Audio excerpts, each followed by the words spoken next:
विद्यार्थियों, वंदे मातरम। भाटिया आश्रम के डिजिटल प्लेटफॉर्म पर आप सभी का स्वागत है। हम उपनयन पुस्तक के भारतीय राज्य व्यवस्था खंड की चर्चा को आगे बढ़ाएंगे। चर्चा में हमने 3 क्लासों के माध्यम से 75 प्रश्नों को पूरा कर लिया है। आज की जो हमारा चौथा सेशन रहेगा, चौथी क्लास रहेगी, इसमें हम 76 से 100 प्रश्नों तक इसको पूरा करेंगे। तो शुरू करते हैं हमारे पहले प्रश्न के साथ। 76 नंबर प्रश्न है आपके सामने और प्रश्न बात कर रहा है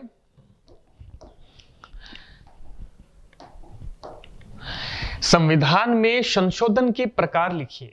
तो संविधान में संशोधन कितने प्रकार से होता है? तो इसमें दिए गए हैं संसद के केवल साधारण बहुमत से, तो सिंपल मेजोरिटी से भी होता है। सिंपल मेजोरिटी यानी जो 50% प्लस 1 जो होता है वो सिंपल मेजोरिटी होती है, 50 प्लस 1। ठीक है, तो संसद के प्रत्येक सदन में, दूसरा है संसद के प्रत्येक सदन में कुल सदस्य संख्या के बहुमत तथा उपस्थित व मतदान में भाग लेने वाले सदस्यों के 2/3 बहुमत से।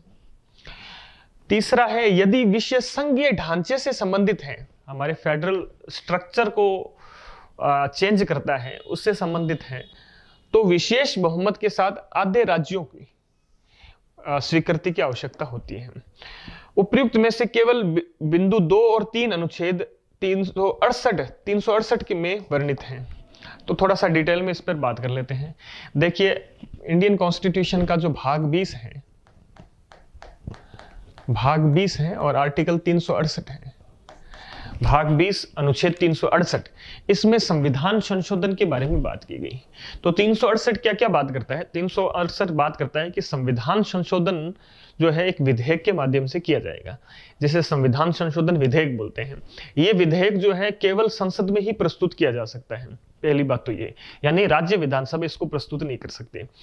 दूसरी बात क्या ध्यान में इसमें रखी गई है 368 में, इसमें रखी गई है कि संविधान संशोधन 2 प्रकार से होता है। वो 2 प्रकार कौन से हैं? तो ये 2 प्रकार हैं जिसमें बात की गई है, यानी संसद के प्रत्येक सदन में कुल सदस्य संख्या के बहुमत तथा उपस्थित व मतदान में भाग लेने वाले सदस्यों के 2/3 से। तो 2 प्रकार से होता है। एक तो होता है जो स्पेशल मेजोरिटी से, और एक होता है स्पेशल मेजोरिटी प्लस आधे राज्यों की मंजूरी से। तो ये 368 में लिखा है। दूसरी बात, एक और बात कि संविधान संशोधन विधेयक को कौन प्रस्तुत कर सकता है? तो संसद के अंदर इसको प्रस्तुत किया जाता है, चाहे वो लोकसभा हो चाहे राज्यसभा हो, किसी भी सदन में इसको प्रस्तुत किया जा सकता है। कोई भी सदस्य इसको प्रस्तुत कर सकता है। ऐसा नहीं है कि इसको केवल सरकार ही प्रस्तुत करेगी या सरकार के मंत्री प्रस्तुत करेंगे। कोई भी प्राइवेट मेंबर भी, निजी सदस्य भी इसको प्रस्तुत कर सकता है। संविधान संशोधन विधेयक को प्रस्तुत करने के लिए राष्ट्रपति की पूर्व मंजूरी की जरूरत नहीं होती है। तो ये बात की गई है। तो 368 जो है भाग 20 के अंदर है, संविधान संशोधन के बारे में बात की गई है। वैसे देखे जाएं 368 में 2 प्रकार से संशोधन होता है, और वैसे देखे जाएं तो कुल 3 प्रकार से संविधान संशोधन होता है। एक संविधान संशोधन केवल सिंपल मेजोरिटी से भी होता है, केवल साधारण बहुमत से भी होता है। ठीक है, लेकिन जो कॉन्स्टिट्यूशनल अमेंडमेंट साधारण बहुमत से होता है उसको हम काउंट नहीं करते हैं। जैसे आप काउंट करते हैं ना, जैसे 105 संविधान संशोधन अब तक हो चुके हैं, वो जो गिनती होती है वो गिनती सिर्फ 368 के माध्यम से जो संविधान संशोधन होते हैं उन्हीं की होती है। सिंपल मेजोरिटी से जो भी कॉन्स्टिट्यूशनल अमेंडमेंट हो रहे हैं उनकी गिनती नहीं होती है, वो नंबरिंग नहीं होती है उनकी। ठीक है, ये आपको ध्यान में रखना है एक बात तो। ठीक है, तो बाकी 2 प्रकार से 2 मेथड दिए गए हैं। मेथड का तरीका क्या है? तरीका मैं आपको बता देता हूं कि अगर आपको संविधान संशोधन करना है तो क्या करना पड़ेगा। तो इसमें भी ये बात कही, प्रत्येक सदन में कुल सदस्य संख्या का बहुमत, जैसे मान लो 543 लोकसभा की सदस्य संख्या है। ठीक है, अभी 2 एंग्लो इंडियन को हटा दे तो 543 है। तो 543 लोकसभा में सदस्यों की कुल संख्या है। तो कुल सदस्य संख्या का बहुमत यानी लगभग 272 तो मेंबर चाहिए ही चाहिए। बिना 272 मेंबर के आप इसको ला ही नहीं सकते। 272 मेंबर तो चाहिए। अब दूसरी शर्त क्या है? उपस्थित और मतदान में भाग लेने वाले सदस्यों का 2/3, और उपस्थित और मतदान देने वाले सदस्यों का 2/3 चाहिए। यानी अब विशेष बहुमत से इसको पास कराना है। लेकिन अगर ये 272 से कम रही संख्या तो आप इसको नहीं कर सकते। 272 तो चाहिए चाहिए, और फिर आपको आता है 2/3 इसको पास करवाना है। और जब कोई विषय हमारे फेडरल स्ट्रक्चर को नुकसान पहुंचाता है या फेडरल स्ट्रक्चर को अमेंडमेंट करता है, जैसे प्रेसिडेंट के इलेक्शन होते हैं, तो प्रेसिडेंट के इलेक्शन में एमएलए वगैरह भी भाग लेते हैं, राज्यों का भी एमएलए जो है, विधायक जो इसमें हिस्सा लेते हैं। अगर आप प्रेसिडेंट के इलेक्शन में कोई चेंजेस करना चाह रहे हो, यानी इसमें राज्यों की भागीदारी है, या आप 7वीं अनुसूची में कोई चेंजेस करने जा रहे हो जिसमें राज्य सूची है, संवर्ती सूची है, उसमें कोई परिवर्तन करना चाह रहे हो, तो आपको क्या करना होगा, वो आपका फेडरल स्ट्रक्चर से संबंधित है, तो आपको क्या करना पड़ेगा, आधे राज्यों की मंजूरी लेनी पड़ेगी। तो ये बात है। तो 76 हमने कर लिया। बात करते हैं 77 नंबर प्रश्न। संविधान में प्रथम संशोधन कब किया गया? तो 1951 1951 में संविधान में पहला संविधान संशोधन किया गया। तो फर्स्ट कॉन्स्टिट्यूशनल अमेंडमेंट है और 1951 में किया गया। और ये किससे संबंधित था? इसमें 9वीं अनुसूची को जोड़ा गया था। 9वीं अनुसूची जो किससे संबंधित है? लैंड रिफॉर्म से, भूमि सुधार से संबंधित है। 9वीं अनुसूची किससे संबंधित है? ये लैंड रिफॉर्म से संबंधित है, भूमि सुधार से संबंधित है। तो 9वीं अनुसूची जोड़ी गई, लैंड रिफॉर्म किए गए। तो पहला संविधान संशोधन इससे संबंधित है। यानी जो आजादी के बाद जागीरदारी प्रथा है, जमींदारी प्रथा है, इसको एबॉलिश किया गया, इसको समाप्त किया गया। और इसी के लिए क्या है कि लैंड रिफॉर्म किए गए, लैंड रेवेन्यू एक्ट आए, टेनेंसी एक्ट आए, भूमि उसी को मिले जो उसको बोता है, यानी भूमि किसकी? किसान की। तो इस हिसाब से जमीनों का वितरण किया गया, पुनर्वितरण किया गया। तो ये सारी चीजें जो है, first constitutional amendment, land reform, 9वीं अनुसूची को संविधान में जोड़ा गया। तो इससे पहले जब संविधान बना था, मूल संविधान बना था, तब कितनी अनुसूचियां थी? उसमें 8 अनुसूचियां थी। जो 9वीं अनुसूची थी वो बाद में जोड़ी गई। किससे? पहला ही कॉन्स्टिट्यूशनल अमेंडमेंट 1951। अब आपका चैप्टर शुरू होता है संघीय कार्यपालिका। तो फेडरल जो आपका एग्जीक्यूटिव है, संघीय कार्यपालिका शुरू होती है। देखिए संविधान का जो भाग 5 है, संविधान का भाग अगर देखें, संविधान का भाग 5 अनुच्छेद 52 से लेकर 78, इसमें संघीय कार्यपालिका के बारे में बात की गई है। और संघीय कार्यपालिका में क्या क्या शामिल होता है, तो उसके अंदर शामिल कौन कौन होते हैं? एक तो शामिल होते हैं राष्ट्रपति। संघीय कार्यपालिका में हम क्या क्या पढ़ते हैं? राष्ट्रपति को पढ़ते हैं, हम उपराष्ट्रपति को पढ़ते हैं, हम प्रधानमंत्री को पढ़ते हैं, हम मंत्री परिषद को पढ़ते हैं, और हम पढ़ते हैं attorney general of India, Bharat के महान्यायवादी को। आपसे अगर पूछे कि क्या चीज संघीय कार्यपालिका में शामिल होती है, तो ये सभी बातें, भाग 5 अनुच्छेद 52 से 78, और ये president, vice president, prime minister, council of minister और अटॉर्नी जनरल ऑफ इंडिया, ये सभी आपके संघीय कार्यपालिका में शामिल होती हैं। तो इससे संबंधित कौन कौन से प्रश्न हैं देख लेते हैं। 78 नंबर प्रश्न, 78 नंबर प्रश्न आपके सामने है। भारतीय संविधान की कार्यपालिका शक्ति किसमें निहित है? तो ये किसमें निहित है? ये राष्ट्रपति में। संविधान के अनुच्छेद 53 के अनुसार संघ की कार्यपालिका शक्ति किसमें निहित होगी?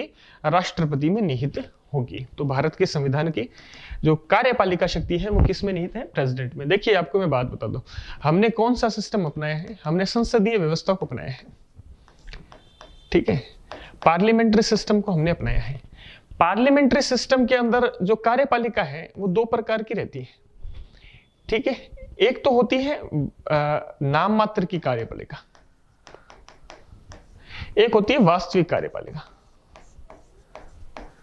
जो नाम मात्र की कार्यपालिका है इसको डी ज्यूरे बोलते हैं, और ये बोलते हैं डी फैक्टो। ये होता है विधिक, डी ज्यूरे यानी विदित जो है, डी फैक्टो यानी तथ्यत जो होती है। तो नाम मात्र की कार्यपालिका में कौन शामिल होता है? ये प्रेसिडेंट होते हैं पार्लियामेंट्री सिस्टम में। और वास्तविक कार्यपालिका में कौन शामिल होते हैं? प्राइम मिनिस्टर होते हैं, पीएम होते हैं। प्रेसिडेंट को आप बोलते हैं हेड ऑफ स्टेट। इसको क्या संबोधित करते हैं हम? हेड ऑफ स्टेट बोलते हैं। और प्राइम मिनिस्टर को क्या बोलते हैं आप? हेड ऑफ गवर्नमेंट, ठीक है, ये बेसिक बात है। इसको हेड ऑफ गवर्नमेंट के नाम से संबोधित किया जाता है। तो भारतीय संविधान की जो कार्यपालिका शक्ति इसमें निहित है, जो हमारे प्रेसिडेंट में निहित है। तथ्यतः जो डी जूरे रूप से देखें तो ये प्रेसिडेंट में निहित है, लेकिन वास्तविक रूप से इसका प्रयोग कौन करता है? प्रेसिडेंट का केवल नाम होता है, इसका प्रयोग वास्तविक रूप से प्रधानमंत्री और उसकी मंत्रिपरिषद करती है। तो संविधान का अनुच्छेद 53 ये बोलता है कि संघ की कार्यपालिका शक्ति राष्ट्रपति में निहित होगी। 53 को और थोड़ा सा विस्तार करते हुए मैं आगे बताता हूं आपको। 53 में यह बात भी लिखी गई है कि संघ की कार्यपालिका शक्ति राष्ट्रपति में निहित होगी। राष्ट्रपति इसे संविधान के अनुसार स्वयं और अधीनस्थों के माध्यम से प्रयोग करेगा। ये बात 53 में लिखा है। तो एक लिमिटेशन लगा दी 53 में कि संविधान के अनुसार करेगा। अगर वो संविधान का अतिक्रमण करता है, उससे बाहर जाकर इस शक्ति का प्रयोग करता है, तो इस पर इंपीचमेंट लगाया जा सकता है, महाभियोग लगाया जा सकता है और उसे हटाया जा सकता है। स्वयं करेगा या अपने अधीनस्थों के माध्यम से, यानी इसमें एक बात यह भी कर दी अधीनस्थों के माध्यम से, यानी इसको वो मंत्रिपरिषद की सहायता से इसका प्रयोग करता है। ठीक है। 53 में एक बात और लिखी गई है कि जो राष्ट्रपति होता है वो तीनों सेनाओं का प्रमुख भी होता है। ठीक है। बात करते हैं हम प्रश्न संख्या 79। भारत में किस प्रकार की व्यवस्था को अपनाया गया है? अभी हमने चर्चा की, हमने पार्लियामेंट्री सिस्टम को अपनाया। किस सिस्टम को? पार्लियामेंट्री सिस्टम को, संसदीय व्यवस्था को अपनाया। थोड़ा सा एक चर्चा मैं कर लेता हूं आपको कि कार्यपालिका एवं विधायिका, कार्यपालिका और विधायिका के संबंधों के आधार पर, उनके रिलेशन के आधार पर दो प्रकार की व्यवस्थाएं होती हैं। ठीक है। दो प्रकार के पॉलिटिकल सेटअप होते हैं। एक होता है संसदीय व्यवस्था, एक होता है अध्यक्षात्मक व्यवस्था, जिसको प्रेसिडेंशियल सिस्टम बोलते हैं। इसको बोलते हैं पार्लियामेंट्री।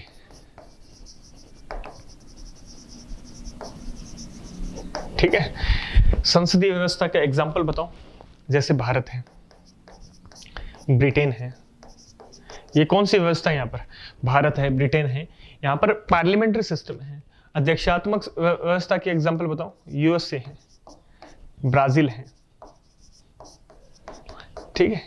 यहां पर कौन सी व्यवस्था है? यहां पर अध्यक्षात्मक व्यवस्था है। तो ये दोनों में ये अंतर है। तो अब मैंने ये बात की कि कार्यपालिका और विधायिका के संबंध के आधार पर ये दो प्रकार की व्यवस्था रहती है। जैसे आपको एक एग्जांपल और देता हूं मैं कि संसदीय व्यवस्था के अंदर जो कार्यपालिका होती है, कार्यपालिका को क्या बोलते हैं? कार्यपालिका यानी मंत्री, प्रधानमंत्री और उसकी मंत्रिपरिषद, वो कार्यपालिका है। विधायिका क्या होती है? संसद। तो संसदीय व्यवस्था में जो कार्यपालिका होती है वो विधायिका से ही निकलती है। ठीक है। और विधायिका के प्रति ही क्या होती है? उत्तरदायी रहती है। तो संसदीय व्यवस्था एक उत्तरदायी व्यवस्था है जिसमें कार्यपालिका विधायिका से ही निकलती है और विधायिका के प्रति ही उत्तरदायी होती है। आपके सामने एग्जांपल है, हमारे प्रधानमंत्री, हमारी मंत्रिपरिषद, क्या वो संसद से पृथक है? क्या नहीं है, वो संसद के ही सदस्य हैं और संसद के प्रति ही क्या होते हैं? उत्तरदायी होते हैं। इसलिए क्या है कि पार्लियामेंट्री जो सिस्टम होता है वो उत्तरदायी व्यवस्था लेकर आता है। दूसरी तरफ जो अध्यक्षात्मक व्यवस्था होती है, प्रेसिडेंशियल सिस्टम होता है, उसमें क्या होता है? सेपरेशन ऑफ पावर पाया जाता है, शक्तियों का पृथक्करण पाया जाता है। सेपरेशन ऑफ पावर का मतलब होता है कि जो कार्यपालिका होती है वो विधायिका से बिल्कुल क्या होती है? पृथक होती है। विधायक यानी प्रेसिडेंट और उसका जो काउंसिल ऑफ मिनिस्टर है वो वहां की कांग्रेस, जैसे अमेरिका में कांग्रेस बोलते हैं संसद को, तो उस कांग्रेस के सदस्य नहीं होते हैं। प्रेसिडेंट अपने अनुसार जो है मंत्रिपरिषद का चयन करता है। इसलिए क्या है कि वहां शक्तियों का पृथक्करण पाया जाता है और कार्यपालिका विधायिका के प्रति उत्तरदायी नहीं होती है, वहां उत्तरदायी नहीं होती है। तो ये सिस्टम अमेरिका के अंदर है, जबकि भारत में ये उत्तरदायी का सिस्टम पाया जाता है। ठीक है। अब थोड़ी व्याख्या देख लेते हैं। भारतीय संविधान में केंद्र व राज्य दोनों स्तर पर संसदीय व्यवस्था सुनिश्चित की गई है। अनुच्छेद 74, 75 केंद्र में व अनुच्छेद 163 और 64 राज्यों में इसका उपबंध करते हैं। संसदीय व्यवस्था में विधायिका कार्यपालिका में क्या होता है? घनिष्ठ संबंध पाया जाता है। आपको एक बात और बता दूं कि हमने पार्लियामेंट्री सिस्टम इसीलिए चुना क्योंकि इसमें उत्तरदायित्व की भावना रहती है। इसमें ऐसा नहीं होता है कि कार्यपालिका निरंकुश होकर कोई काम करे। अगर कार्यपालिका निरंकुश होती है तो संसद के पास, विधायिका के पास ऐसे हथियार होते हैं, ऐसे इंस्ट्रूमेंट हैं जिसके माध्यम से वो उसको कंट्रोल कर सकता है, चेक एंड बैलेंस कर सकता है। जैसे आप ये देखते हैं कि अविश्वास प्रस्ताव है, या जितने प्रकार के मोशंस लेके आते हैं, जितने प्रकार के रेजुलेशंस लेके आते हैं, या जो प्रश्नकाल होता है, शून्यकाल होता है, ठीक है, जनता का एक दबाव उन पर बना रखा होता है। इसलिए क्या है कि एक उत्तरदायित्व की भावना रहती है पार्लियामेंट्री सिस्टम के अंदर। और चूंकि पार्लियामेंट्री सिस्टम को हम बदल नहीं सकते हैं, क्योंकि पार्लियामेंट्री सिस्टम को सुप्रीम कोर्ट ने क्या कर दिया है, सुप्रीम कोर्ट ने इसको बेसिक स्ट्रक्चर का, मूल ढांचे का अंग मान लिया है। तो अब आपसे अगर पूछे क्या हमें पार्लियामेंट्री सिस्टम को चेंज कर प्रेसिडेंशियल सिस्टम अपना लेना चाहिए, तो हम इसको नहीं अपना सकते, क्योंकि अभी ये क्या है, हमारे बेसिक स्ट्रक्चर का पार्ट है। तो जब बेसिक स्ट्रक्चर का पार्ट है तो हम इसको चेंज नहीं कर सकते हैं। बात करते हैं प्रश्न संख्या 80। भारत का प्रथम नागरिक कौन होता है? प्रथम नागरिक होते हैं हमारे हेड ऑफ स्टेट, भारत के president. Head of state Bharat के प्रेसिडेंट। भारत राष्ट्रपति भारत का राज्य का प्रमुख डी ज्यूरे वह प्रथम नागरिक हैं। वह राष्ट्र की एकता, अखंडता व सुदृढ़ता का प्रतीक भी है। बात करते हैं प्रश्न संख्या 81। भारत का राष्ट्रपति बनने के लिए क्या क्या अर्हताएं, क्या क्या योग्यताएं चाहिए? तो राष्ट्रपति बनने के लिए क्या योग्यता चाहिए? एक तो वह भारत का नागरिक होना चाहिए। अब भारत का नागरिक होने का मतलब ये नहीं है कि भारत का जन्मजात नागरिक होना चाहिए। भारत का नागरिक मतलब वो भारत का नागरिक, सिटीजनशिप चाहे उसने किसी भी माध्यम से लियो, वो होना चाहिए। न्यूनतम 35 वर्ष की आयु होनी चाहिए। लोकसभा सदस्य निर्वाचित होने की संपूर्ण योग्यताएं वो पूरी करता हूं, ठीक है। बाकी उसमें बात की गई है, जो लोकसभा सदस्य हैं उसको निर्वाचित होने की सारी योग्यताएं पूरी करता हो, आयु को छोड़कर। आयु 35 वर्ष इसमें स्पष्ट उल्लेख कर दिया। बाकी जो रिप्रेजेंटेटिव एक्ट है 1951, उसमें कुछ अर्हताएं और दी गई है, उन सभी अर्हताओं को उसमें शामिल किया गया है। राष्ट्रपति निर्वाचित होने की योग्यताएं, अर्हताएं अनुच्छेद 58 में, साथ ही अनुच्छेद 59 में कुछ शर्तें भी हैं। शर्तें किस लिए होती हैं? पद पर बने रहने के लिए। कि राष्ट्रपति क्या होना चाहिए? राष्ट्रपति विधानमंडल का सदस्य ना हो, ठीक है, एक तो ये बात। लाभ का पद धारण ना करता हो, दूसरी ये बात। आदि ये बातें की गई है। बात करते हैं प्रश्न संख्या 82। राष्ट्रपति का निर्वाचन किस रूप में व किस प्रक्रिया द्वारा किया जाता है? बहुत इंपॉर्टेंट, इंटरेस्टिंग। प्रेसिडेंट का इलेक्शन कैसे होता है? तो सबसे पहला होता है ये इनडायरेक्ट होता है। अब आप कहेंगे कि प्रेसिडेंट का इलेक्शन डायरेक्ट क्यों नहीं रखा भाई, इनडायरेक्ट क्यों रखा है? क्योंकि हमने अभी बात की कि संसदीय व्यवस्था में कार्यपालिका दो प्रकार की होती है। एक होती है नाम मात्र की और दूसरा है वास्तविक। तो जब वास्तविक शक्तियां प्रधानमंत्री और उसकी मंत्रिपरिषद में हैं, तब राष्ट्रपति का चुनाव डायरेक्ट करवाने का कोई मतलब नहीं रह जाता, क्योंकि राष्ट्रपति अपनी जितनी भी शक्तियां हैं उसका प्रयोग किसकी सलाह और सहायता से करता है? वो प्रधानमंत्री और उसके मंत्रिपरिषद की सलाह और सहायता से करता है। इसलिए इस पद को डायरेक्ट इलेक्ट करवाने का मतलब है कि इतना समय, धन, ऊर्जा खर्च करने का कोई औचित्य नहीं रहता, इसलिए इनका इनडायरेक्ट इलेक्शन होता है, ठीक है। कई ऐसे देश भी हैं, जैसे ब्रिटेन में भी पार्लियामेंट्री सिस्टम है, लेकिन ब्रिटेन में क्या सिस्टम है? ब्रिटेन के अंदर जो वहां का हेड ऑफ स्टेट है वो वंशानुगत होता है, जबकि भारत ने रिपब्लिक अपनाया है, हमने गणतंत्रात्मक व्यवस्था को अपनाया है। और उस गणतंत्रात्मक व्यवस्था में हमारा जो हेड ऑफ स्टेट होता है उसको हम चुनकर भेजते हैं। पद्धति क्या है? पद्धति है आनुपातिक प्रतिनिधित्व प्रणाली। आनुपातिक प्रतिनिधित्व प्रणाली जिसको बोलते हैं प्रोपोर्शनल रिप्रेजेंटेशन।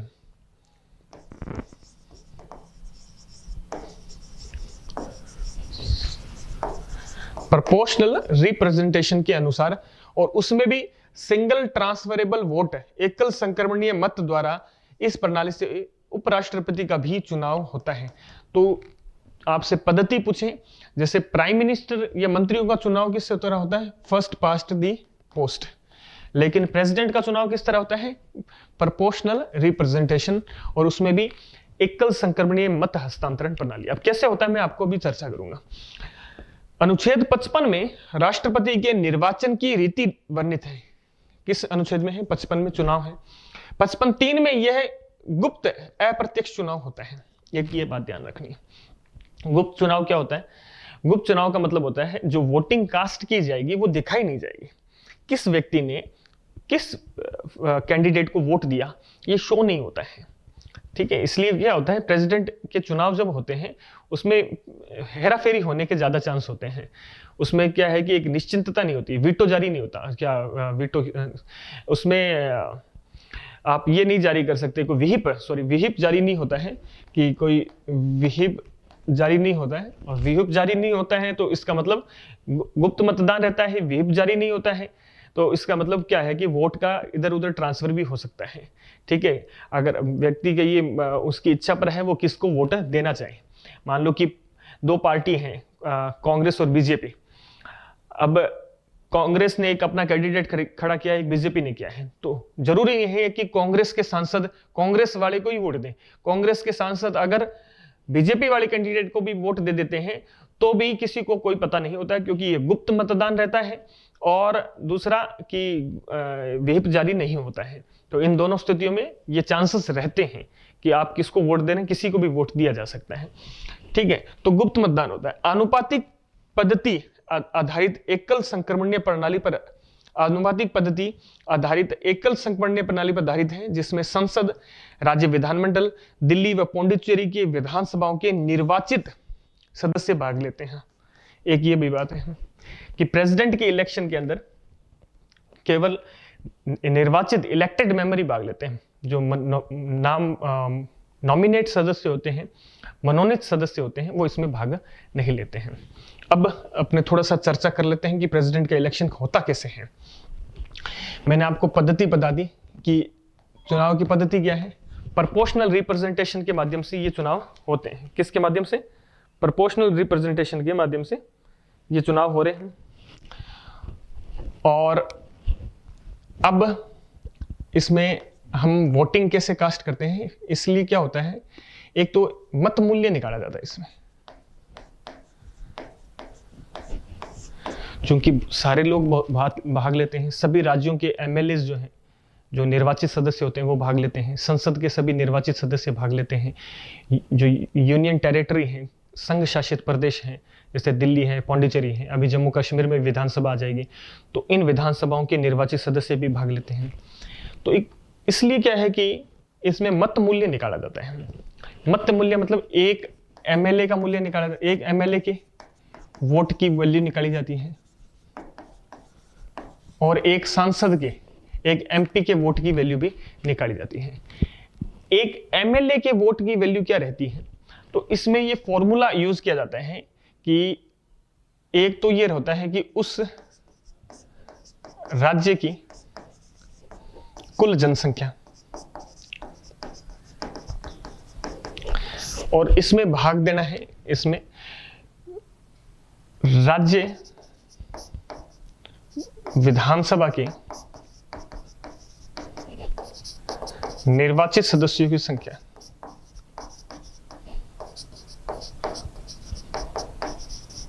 निर्वाचित सदस्यों की संख्या इंटू 1/1000। इस फॉर्मूले के माध्यम से एक विधायक के वोट का वैल्यू निकाला जाता है। और उसके बाद क्या होता है कि एक एमपी के जो सांसद होता है, उसके वोट की वैल्यू निकाली जाती है। उसमें क्या होता है, देश के अंदर जो जितने भी विधायक हैं, विधायकों के मत मूल्य को किया जाता है, इसमें भाग दी जाती है, जैसे संसद सदस्य की कुल संख्या का। ठीक है, इसके माध्यम से क्या हो गया कि एक एमपी का वोट वैल्यू आ जाता है, कि विधायकों के मत मूल्य, टोटल जो मत मूल्य आ जाता है वो, और संसद के जो निर्वाचित सदस्य हैं, जितने भी निर्वाचित सदस्य हैं, इनके भाग से एक एमपी का वोट आ जाता है और एक एमएलए का वोट निकाला जाता है। अब ऐसा क्यों किया जाता है? एक व्यक्ति को एक वोट क्यों नहीं मान लिया जाता? एक व्यक्ति को एक वोट मान ले तो क्या दिक्कत है? ठीक है, इतना बड़ा, इसलिए आप देखेंगे कि जो चुनाव होते हैं तो इसमें आता है कि 5 लाख वोट एक कैंडिडेट को मिले, 3 लाख वोट दूसरे कैंडिडेट को मिले, वो 3 लाख वोटों से जीत गया। इतना बड़ा नंबर क्यों लिया जाता है? कारण ये है कि अगर एक वोट की कीमत 1 कर दी जाए, ठीक है, वोट वैल्यू ना निकाले, तो क्या होता है कि राज्य जो है हावी हो जाएंगे। ठीक है, जो संसद के सदस्यों की संख्या कितनी है? 543 उधर है और 250 सदस्य राज्यसभा के अंदर है, तो ये तो टोटल संख्या 700 समथिंग आसपास हुई। लेकिन आप ये देखो कि राज्यों की संख्या कितने हो जाएगी? 200 सदस्य विधानसभा राजस्थान की है, यूपी की वो 403 सदस्य हैं, तो राज्य तो है इसमें अपने आप हावी हो जाएंगे। इसलिए क्या है कि एक वोट की कीमत अलग से निकाली जाती है। ठीक है, तो वोट वैल्यूज निकाल ली। अब क्या होता है कि एमएलए अपना वोट देते हैं, सांसद अपना वोट देते हैं। लास्ट में क्या करेंगे कि प्रत्येक जो एमएलए होता है, प्रत्येक जो सांसद होता है, वो वोट कैसे देता है? वो प्रेफरेंस से वोट देता है, वरीयता से वोट देता है। अगर 4 कैंडिडेट खड़े हुए हैं तो इन 4 कैंडिडेट को क्या करेगा? वो वरीयता से वोट देगा कि कैंडिडेट ए को वो पहली वरीयता में रखता है, कैंडिडेट सी को दूसरी वरीयता में रखता है, डी को तीसरी वरीयता में रखता है। तो इस वरीयता में उसको वोट कास्ट की जाएगी। और क्या होता है, इसमें निकाला जाता है एक निश्चित सर्टेन वोट का एक परसेंटेज निकाला जाता है कि इतने प्रतिशत, जैसे हमने निकाल लिया कि 50% प्लस वोट पाने वाला जीतेगा। तो वरीयता के अनुसार वोटिंग की जाएगी। जब तक कोई कैंडिडेट इस बिंदु को यानी 51 वोट को प्राप्त नहीं कर लेता, तब तक क्या है कि किसी को विजेता घोषित नहीं किया जाएगा। अब जो सबसे पहले इस फॉर्मूले, इस 51 को 50% प्लस वोट को प्राप्त कर लेगा, सर्टेन वोट को प्राप्त कर लेगा, वो जीत जाएगा। अगर पहली काउंटिंग वोट में किसी भी कैंडिडेट ने इसको प्राप्त नहीं किया है तो क्या किया जाएगा? तब दोबारा काउंटिंग की जाएगी और सबसे जो 3rd नंबर पर रहा है, सबसे लास्ट में जो रहा है, उसको बाहर कर दिया जाएगा और उसके जो वोट हैं वो ऊपर ट्रांसफर हो जाएंगे। और इस तरह क्या है कि जो व्यक्ति पहले सर्टेन वोट ऑफ परसेंटेज प्राप्त कर लेगा वो विजेता घोषित हो जाएगा। तो ये एक तरीका क्या है कि इसमें रहता है। तो ये सिस्टम जो है प्रेसिडेंट की वोटों का रहता है। बात करते हैं हम प्रश्न संख्या 83 पर। राष्ट्रपति के निर्वाचन मंडल यानी इलेक्टोरल कॉलेज में कौन कौन शामिल होता है? तो इलेक्टोरल कॉलेज में कौन कौन शामिल होता है? तो इसमें राज्यसभा, लोकसभा तथा राज्य की विधानसभाओं के निर्वाचित सदस्य होते हैं। जैसे हमने बात की, सिर्फ मनोनीत सदस्य शामिल नहीं होते। तथा नवीनतम व्यवस्था के अनुसार पौंडुचेरी, दिल्ली की विधानसभाओं के निर्वाचित सदस्य भी भाग लेते हैं। अभी जम्मू कश्मीर में विधानसभा गठित हो जाएगी तो जम्मू कश्मीर के विधानसभा के निर्वाचित सदस्य भी आ जाएंगे। अनुच्छेद 54 में राष्ट्रपति के निर्वाचक मंडल का उल्लेख है, उसके इलेक्टोरल कॉलेज का उल्लेख है। अनुच्छेद 54 में राज्य के अंतर्गत दिल्ली और पौंडुचेरी के यूटी को भी शामिल किया गया है। तो 54 में यह बोला गया कि राज्य की जो परिभाषा है 54 के अंदर, उसमें दिल्ली और पौंडुचेरी को भी स्टेट के रूप में माना गया है। बात करते हैं प्रश्न संख्या 84।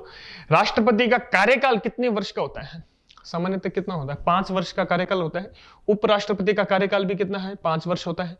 राष्ट्रपति की पदावधि पद ग्रहण करने की तारीख से 5 वर्ष की होती है। अनुच्छेद 56 में यह बात लिखी गई है। वह पुनर्निर्वाचन का पात्र होता है, दोबारा इलेक्शन भी हो सकते हैं। जैसे डॉक्टर राजेंद्र प्रसाद, भारत के जो पहले राष्ट्रपति थे, वो 2 बार निर्वाचित हुए थे, उनका री इलेक्ट भी हुए थे वो। वह उपराष्ट्रपति को संबोधित अपना हस्ताक्षर सहित लेख द्वारा पद त्याग भी कर सकता है। अपना पद त्याग किसको करेगा? वो वाइस प्रेसिडेंट को करेगा। ठीक है, तो प्रेसिडेंट अपना पद त्याग किसको करता है? वाइस प्रेसिडेंट को अपना त्याग पत्र संबोधित करता है।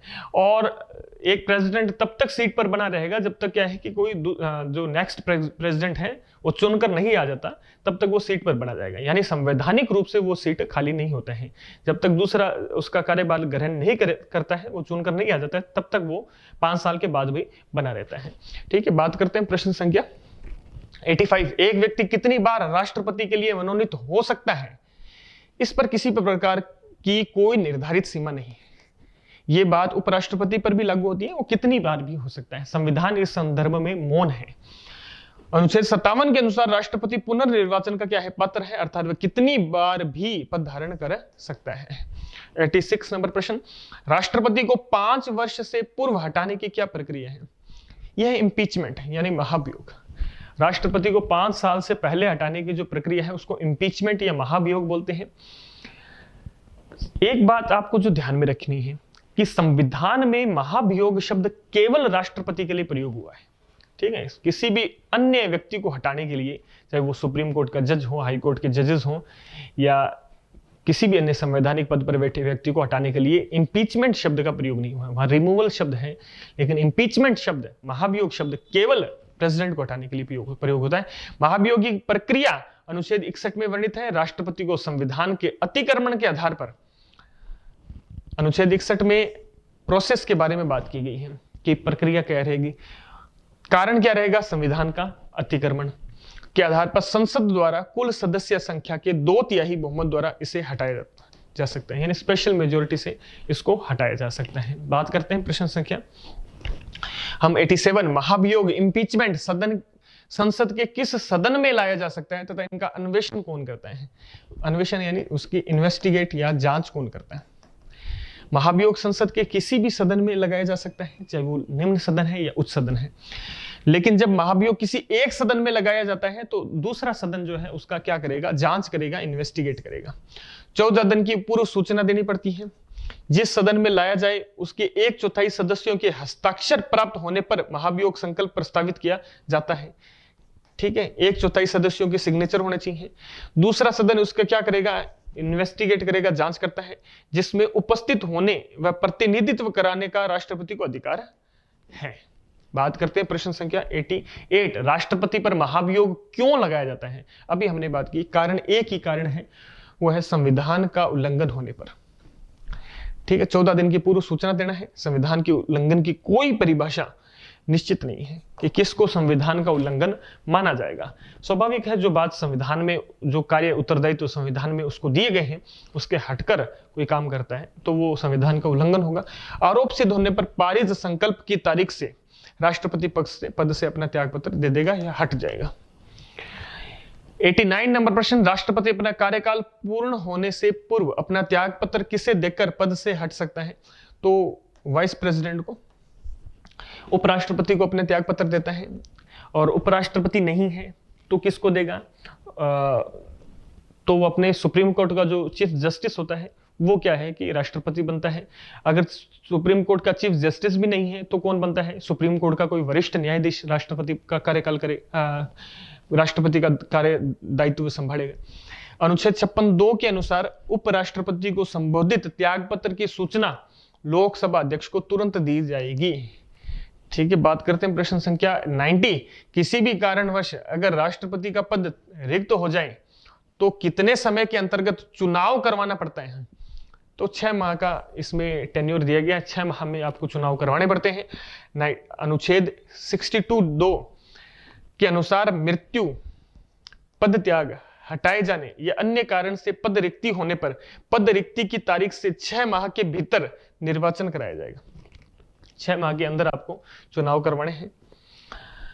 91 नंबर प्रश्न, राष्ट्रपति की बीमारी या अन्य कारण से राष्ट्रपति पद पर हुई अस्थायी रिक्ति के समय राष्ट्रपति के रूप में कौन कार्य करता है। अभी हमने बात की, प्रेसिडेंट नहीं है तो वाइस प्रेसिडेंट।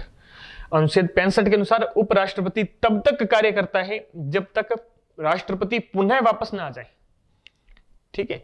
इस अवधि में वह राष्ट्रपति को प्राप्त भत्तों और विशेष अधिकारों का क्या रहेगा, हकदार रहेगा। उसको वही ट्रीटमेंट, वही सुविधाएं, लाभ, भत्ते मिलेंगे जो प्रेसिडेंट को मिलते हैं। 92 नंबर प्रश्न, यदि उपराष्ट्रपति भी राष्ट्रपति के रूप में कार्य करने से असमर्थ हो तो राष्ट्रपति के रूप में कौन कार्य करता है। सुप्रीम कोर्ट का चीफ जस्टिस, सीजे। अभी हमने बात की सुप्रीम कोर्ट का चीफ जस्टिस ये करता है। अगर वह भी अनुपस्थित हो तो सुप्रीम कोर्ट का सबसे जो वरिष्ठ न्यायाधीश है ये कार्य संभालते हैं। इस अवधि में उन्हें राष्ट्रपति को मिलने वाले वेतन भत्तों को प्राप्त होते हैं। प्रश्न संख्या 93 आपके सामने है, उपराष्ट्रपति के निर्वाचन मंडल में कौन शामिल होता है। राज्यसभा होती है, लोकसभा के सभी सदस्य होते हैं, ठीक है। उपराष्ट्रपति के जो वाइस प्रेसिडेंट की बात कर रहा है उसके इलेक्टोरल कॉलेज में निर्वाचक मंडल में कौन शामिल होता है। तो उपराष्ट्रपति का जो निर्वाचन होता है, चूंकि उपराष्ट्रपति राज्यसभा का पदेन अध्यक्ष सभापति होता है, यानी वो राज्यसभा का सभापति भी होता है और भारत का उपराष्ट्रपति होता है। तो उपराष्ट्रपति के निर्वाचन के लिए राज्य जो है भाग नहीं लेते हैं, एक ये बात। जो राज्य विधानसभाएं हैं, उनके एमएलएज हैं, वो भाग नहीं लेते हैं। तो राज्य सभा और लोकसभा के सभी सदस्य इसमें भाग लेते हैं। अनुच्छेद 66 के, चाहे वो निर्वाचित हो या मनोनीत, अनुच्छेद 66 के अनुसार संसद के दोनों सदनों के समस्त सदस्यों द्वारा प्रोपोर्शनल रिप्रेजेंटेशन, अनुपातिक प्रतिनिधित्व की एकल संक्रमणीय मत प्रणाली आधारित गुप्त मतदान द्वारा उपराष्ट्रपति चुना जाता है। ठीक है, बात करते हैं प्रश्न संख्या आपका 94। उपराष्ट्रपति बनने के लिए क्या योग्यताएं चाहिए? एक तो वो भारत का नागरिक होना चाहिए, आयु उसकी भी 35 वर्ष जैसे प्रेसिडेंट के संदर्भ में है। लेकिन प्रेसिडेंट के संदर्भ में ये बात लिखी गई है कि वो लोकसभा सदस्य चुनने की जो अर्हताएं होती है वो सभी प्राप्त करता हो, लेकिन उपराष्ट्रपति चुनने के लिए वह राज्यसभा का सदस्य के रूप में निर्वाचित होने की सभी योग्यताएं रखता हो, क्योंकि वो राज्यसभा का क्या होता है? पदेन सभापति भी होता है। ठीक है, पदेन सभापति होता है। कौन? उपराष्ट्रपति। एक्स ऑफिशियो जो है चेयरपर्सन होता है। ये योग्यताएं अनुच्छेद 66(3) में वर्णित है। साथ ही यह भी कि वह किसी लाभ के पद पर ना हो। ये 66(4) में बातें की गई है कि वो लाभ के पद पर नहीं होना चाहिए। ऑफिस ऑफ प्रॉफिट, लाभ का पद। 1905 उपराष्ट्रपति को क्यों व किस प्रकार हटाया जा सकता है? तो उपराष्ट्रपति पर महाभियोग लगाने की कोई आवश्यकता नहीं है। महाभियोग, जैसे मैंने कहा, महाभियोग शब्द, इंपीचमेंट शब्द केवल प्रेसिडेंट के लिए यूज किया गया है कॉन्स्टिट्यूशन में। राज्यसभा में सिर्फ आपको क्या करना होता है? एक रेजोल्यूशन पारित कराना होता है, और वो रेजोल्यूशन राज्यसभा में कैसे पारित होगा? वो इफेक्टिव मेजोरिटी से पारित होगा। इफेक्टिव मेजोरिटी से। इफेक्टिव मेजोरिटी का मतलब हो गया तत्कालीन सदस्यों का बहुमत। राज्यसभा में उस समय उपस्थित जितने सदस्य हैं, उस समय उपस्थित का मतलब टोटल राज्यसभा के जितने सदस्य हैं उस समय मौजूद हैं, यानी 250 सदस्यों की अगर राज्यसभा है, 5 ऐसे मेंबर हो गए जो जिनका चुनाव रद्द हो गया या वो सदस्य नहीं रहे। अगर वर्तमान में 245 सदस्य हैं तो 245 सदस्य जो हैं उसका बहुमत की बात कर रहे हैं। तो तत्कालीन सदस्यों का बहुमत हो गया। संकल्प करना और उस पर लोकसभा की सहमति लेनी पड़ती है। तो राज्यसभा में तो इफेक्टिव मेजोरिटी और लोकसभा में सिंपल मेजोरिटी। ठीक है, लोकसभा में सिंपल मेजोरिटी से। सिंपल मेजोरिटी 50% + 1 उपस्थित और मतदान देने वालों का। उपराष्ट्रपति को हटाने का कोई आधार संविधान में वर्णित नहीं है, हालांकि 14 दिन के अग्रिम नोटिस दिया जाना आवश्यक है। कोई आधार नहीं है उसको हटाने का, हालांकि 14 दिन का उसको पूर्व नोटिस देना पड़ता है। 96 राज्यसभा का पदेन सदस्य एक्स ऑफिशियो चेयरमैन कौन होता है? वह इसकी अनुपस्थिति में कौन सभापति के रूप में कार्य करता है? आप सभी को पता है, अभी हमने चर्चा की, पदेन सभापति कौन होता है? उपराष्ट्रपति होता है। और उसकी अनुपस्थिति में उपसभापति भी रहता है, सभापति के रूप में कार्य करता है। उपसभापति नहीं होता है तो एक पैनल बनता है और उनकी जगह वो दूसरा मेंबर जो है बैठ जाता है उस सीट पर। राज्यसभा के पदेन सदस्य के रूप में उसकी शक्तियां व कार्य लोकसभा अध्यक्ष की भांति होती है। इस संबंध में वह अमेरिका के उपराष्ट्रपति के समान ही कार्य करता है। ठीक है, जिस तरह उसका जो काम है हाउस को रन करना राज्यसभा के सभापति के रूप में, तो जब उपराष्ट्रपति नहीं रहते हैं तो उपसभापति उपराष्ट्रपति की भूमिका निभाएगा। उस समय उसको वही कार्य दायित्व शक्तियां प्राप्त होंगी जो उपराष्ट्रपति को प्राप्त होती हैं। 97 नंबर प्रश्न, उस राष्ट्रपति का नाम बताइए जो निर्विरोध निर्वाचित यानी इलेक्टेड अनअपोज्ड हुए थे। तो नीलम संजीव रेड्डी साहब, ये जुलाई 1977 में इनका निर्वाचन हुआ था। नीलम संजीव रेड्डी भारत के 6ठे राष्ट्रपति थे जिनका कार्यकाल 1977-1982 रहा। वह रेड्डी ने आंध्र प्रदेश के प्रथम मुख्यमंत्री भी रहे, लोकसभा अध्यक्ष आदि के पद पर भी कार्य किया है। तो 97 नीलम संजीव रेड्डी साहब जो निर्विरोध निर्वाचित हुए, आंध्र प्रदेश के प्रथम मुख्यमंत्री, लोकसभा के अध्यक्ष भी रह चुके हैं। 1977 से 1982 भारत के 6ठे राष्ट्रपति रहे। बात करते हैं प्रश्न संख्या 98, राष्ट्रपति या उपराष्ट्रपति के निर्वाचन से संबंधित संदेह और विवाद का निपटारा कौन करता है? तो ऐसा कौन करता है? ये सुप्रीम कोर्ट करता है। सुप्रीम कोर्ट द्वारा किया जाता है। यह व्यवस्था अनुच्छेद 71 में वर्णित है। इस संबंध में सुप्रीम कोर्ट की जांच व निर्णय अंतिम होता है, हालांकि निर्णय की तारीख से पहले किए गए कार्य अवैध नहीं माने जाएंगे। तो ये बात की गई है। आर्टिकल 71 ये बोलता है कि राष्ट्रपति और उपराष्ट्रपति के जो इलेक्शन संबंधी अगर कोई विवाद है उसका निपटारा सुप्रीम कोर्ट करेगा। अगर सुप्रीम कोर्ट उनको दोषी पाती है और उनके चुनाव को स्थगित करती है, रद्द करती है, उनको पद से हटना होगा। लेकिन उस दौरान जब तक वो सीट पर रहे उन्होंने जो कार्य किए वो वैलिड रहेंगे। ठीक है, वो ऐसा नहीं है कि वो काम को हम खारिज कर देंगे, वो वैलिड ही रहेंगे, क्योंकि संवैधानिक पद की शून्यता नहीं रहना चाहिए। तो उस पद पर रहते हुए उन्होंने जो काम किए वो क्या है, उचित रहेंगे, अवैध नहीं माने जाएंगे। 99 नंबर प्रश्न, आज का सेकंड लास्ट। राष्ट्रपति या उपराष्ट्रपति के निर्वाचन से संबंधित विषयों के लिए कौन कानून बनाता है?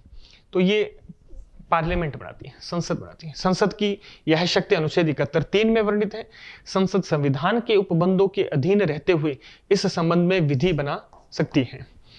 प्रश्न संख्या 100, राष्ट्रपति के त्याग पत्र की सूचना उपराष्ट्रपति किसे देता है? तो अभी ये चर्चा हो चुकी है कि ये लोकसभा अध्यक्ष या स्पीकर को देता है। अनुच्छेद 56(2) में यह व्यवस्था वर्णित है कि राष्ट्रपति के त्याग पत्र की सूचना उपराष्ट्रपति द्वारा लोकसभा अध्यक्ष को तुरंत दी जाएगी। तो इस तरह हमने 100 प्रश्नों को पूरा कर लिया है। आगे की जो हमारी 5वीं कक्षा रहेगी उसमें हम 101 से 125 प्रश्नों को देखेंगे। कक्षा को विराम देते हैं। जय हिंद, जय भारत।